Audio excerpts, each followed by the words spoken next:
salawat sudah banyak yang mengerti. Mungkin salawat nariyahan, mungkin salawat munjiat, dan salawat-salawat yang lain.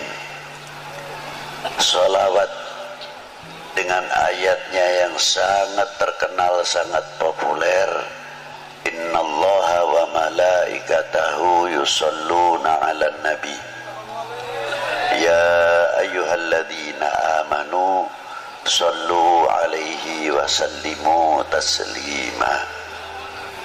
Ditafsirkan oleh Ibnu Hajar Qadil Iyad dalam kitabnya Asy-Syifa yang dikumpulkan oleh Sayyidi Syekh Muhammad Yusuf atau Sayyid Yusuf An-Nabhani di dalam kitab Sa'adatud Darain, diterangkan oleh Ibnu Hajar Al-Haytami Al-Asqalani dan Syekhul Islam Imamun As-Subki dan Abu Bakar Jalaluddin As-Suyuti, tokoh-tokoh yang sangat ma'ruf, menafsirkan innallaha wa malaikatahu yusalluna 'alan nabi. Salawatnya Allah kepada baginda Nabi khususiyah, berbeda salawatnya Allah Ta'ala yang diberikan kepada nabi-nabi terdahulu sebelum Nabi kita Sayyidina Maulana Muhammad sallallahu alaihi wasallam. Kalau sholawat yang diberikan kepada para anbiya rahmatan mutlak, tapi yang diberikan kepada baginda Nabi maknanya salatullahu alaihi sallallahu alaihi wasallama salatan rahmatan makrunatan bita'zim. Berbeda sekali.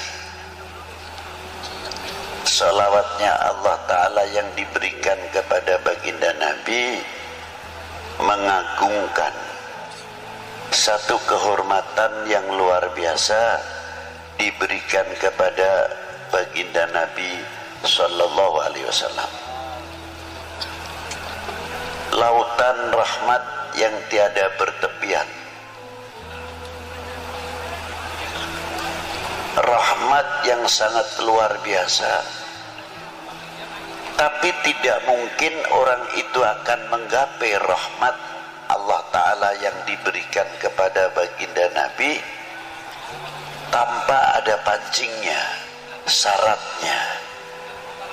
Syaratnya apa? Dengan sholawat lagi.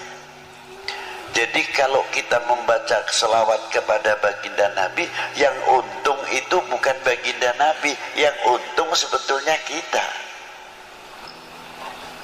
Itu diantaranya. Jadi jangan bangga, jangan salah faham seolah-olah kita bisa mendoakan baginda Nabi. Tidak, dengan salawat itu justru mendapatkan doa baginda Nabi sallallahu alaihi wasallam. Buktinya apa? Di makam baginda Nabi sallallahu alaihi wasallam itu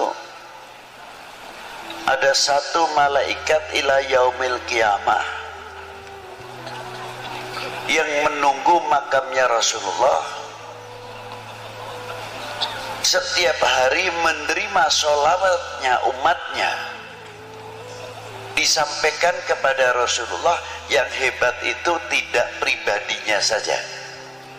Malaikat cara menyampaikan kepada baginda Nabi disebutkan orang tuanya. Ini sholawatnya Fulan bin Fulan ya Rasulullah kepadamu. Jadi kalau kita ini mengangkat sholawat, walaupun yang bersolawat itu anak sendirian atau orang tua, aliasnya mengangkat kedua orang tuanya di hadapan baginda Nabi sallallahu alaihi wasallam dan mendapatkan rahmat. Yang mendapatkan rahmat bukan si pembaca sholawat saja, tapi kedua orang tuanya, karena disebut oleh malaikat tadi sholawatnya fulan bin fulan ya Rasulullah. Kelihatannya sepele. Ma'asyiral muslimin rahimakumullah, takdimnya Allah subhanahu wa ta'ala makrunatan bita'dim, ada satu kandungan nilai-nilai akhlak yang luar biasa. Di antaranya apa? Allah ta'ala memberikan satu contoh nilai akhlak, nilai adab. Karena tadi makrunatan bita'dzim. Apa diantaranya? La taj'al du'a ar-rasul bainakum kadu'a ba'dukum ba'da. Jangan engkau memanggil kepada kekasihku ini sebagaimana engkau memanggil sesamamu. Allah Ta'ala tidak pernah memanggil dengan kalimat nida ya Muhammad atau ya Ahmad. Tidak ada itu. Coba dari mulai Bismillahirrahmanirrahim, Alif Lam Mim sampai kepada Qul a'udzu birabbin nas, tidak ada kalimat nida ya Muhammad atau ya Ahmad. Ada khobar wa ma Muhammadun illa rasul, begitupun pangkatnya Rasulullah di bawah illa rasul.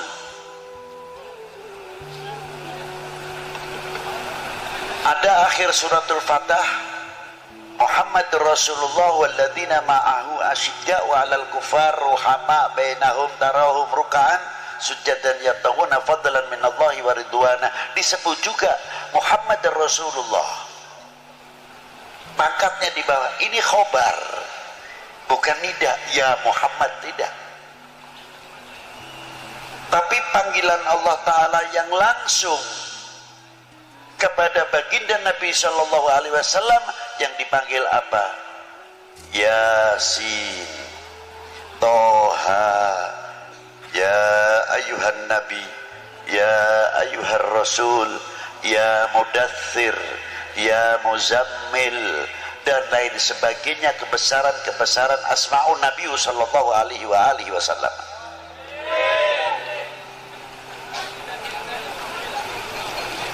Itu diantaranya.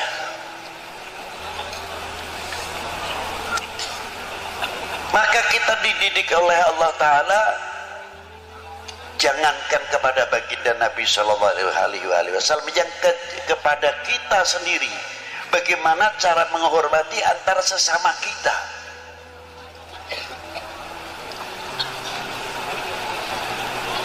Ada bapak kepala desa, kita tahu namanya si A, umurnya jauh lebih tua saya, tapi beliau sudah mendapatkan kepercayaan oleh orang sedesa menjadi bapak kepala desa. Kalau saya tidak memberikan contoh yang baik, walaupun beliau lebih muda, umpamanya namanya si Fulan, kita harus menyebut Bapak Fulan mau kemana, Bapak Fulan dari mana. Inilah nilai-nilai akhlak. Kalau sudah kita saling menghormati, orang awam akan bertanya, akan berbicara, tuh ajengan yang begitu sepuh saja, tuh Habib yang begitu sepuh saja menghormati kepada kepala desanya, padahal kepala desanya pantasnya anaknya, tapi begitu hormatnya. Inilah meningkatkan kewibawaan daripada nama desa itu sendiri. Tapi kalau kita sudah memanggilnya, Fulan mau ke mana, Fulan badai ke mana, atau badai tindak pundi, apa ngendi, dan sebagainya, secara tidak langsung menjatuhkan kewibawaan pimpinan-pimpinan yang ada di dalam desa itu, walaupun dalam sekup yang kecil. Itu hebatnya. Maka Allah Ta'ala selalu memberikan bimbingan tuntunan terus kepada umat baginda Nabi sallallahu alaihi wa alihi wasallam. Feel me like a Hellcat.